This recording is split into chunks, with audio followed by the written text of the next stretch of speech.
Wie kann es denn sein, dass du so unsicher bist?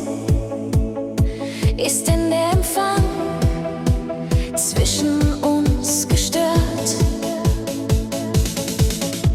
Antwortest nicht auf Anrufe, auf E-Mail schon dreimal nicht. Unsere Zukunft ist in Gefahr. Nimmst du das denn wahr? Schau mit mir ins Lagerfeuer, erzähl mir, was du siehst. Siehst du denn Liebesflammen, vor denen du entfliehst? Schau mit mir ins Lagerfeuer und sag mir, was du denkst. Ich habe doch nur dir all meine Liebe geschenkt. Deine Distanz zu mir bringt mich fast um. Beim Reden stehst du vor mir, bleibst aber immer stumm. Antwortest nicht auf Nachrichten und immer geht die Mailbox ran. Unsere Zukunft ist in Gefahr. Nimmst du das denn wahr? Schau mit mir ins Lagerfeuer, erzähl mir, was du siehst.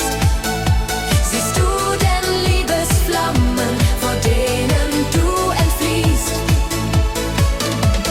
Schau mit mir ins Lagerfeuer und sag mir, was du denkst. Ich habe doch nur dir all meine Liebe geschenkt.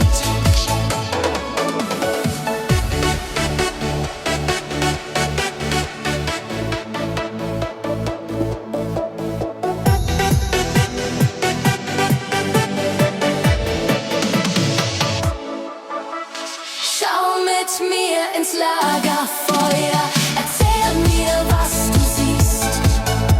Siehst du denn Liebesflammen, vor denen du entfliehst?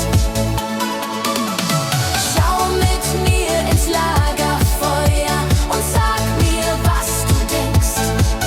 Ich habe doch nur dir all meine Liebe geschenkt. Ich habe doch nur dir all meine Liebe geschenkt.